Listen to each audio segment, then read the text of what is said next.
Hi எல்லாருக்கும் வணக்கம். பிரியாணினா யாருக்கு தாங்க பிடிக்காது? பிரியாணி லவர் எல்லாருக்கும் பிரியாணின்னு சொன்ன உடனே எச்சி ஊற ஆரம்பிக்கும். கண்டிப்பாக எனக்கு தெரியுங்க.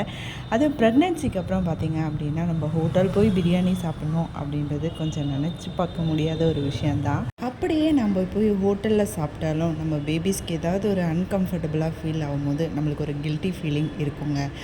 எந்த ஒரு கில்ட்டி ஃபீலிங்கும் இல்லாமல் வீட்லேயே சிம்பிளாக இன்க்ரீடியன்ட்ஸ் வச்சு நமக்கு ஏற்ற மாதிரி டேஸ்ட்டில் நம்ம செஞ்சு சாப்பிடும்போது நமக்கும் ஹெல்த்தி, நம்ம பேபிக்கும் ரொம்ப ஹெல்த்தியாக இருக்கும்.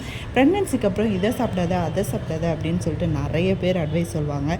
கண்டுக்காதீங்க. எதெல்லாம் உங்களுக்கு செட் ஆகுமோ அதை கண்டிப்பாக நீங்கள் சாப்பிட்லாம். அதுக்கப்புறம் பார்த்திங்க இந்த டிஷ்ஷோட ப்ரொசீஜர், அதுக்கப்புறம் என்னென்ன இன்க்ரீடியன்ட்ஸ் நான் யூஸ் பண்ணியிருக்கேன் அப்படின்னு சொல்லிட்டு நான் டிஸ்கிரிப்ஷனில் உங்களுக்கு மென்ஷன் பண்ணுறேன். ஸோ ப்ரெக்னென்சியை ஜாலியாக என்ஜாய் பண்ணுங்கள். அதுவும் ஆஃப்டர் ப்ரெக்னென்சி ஹாப்பியாக இருங்க. பாய்.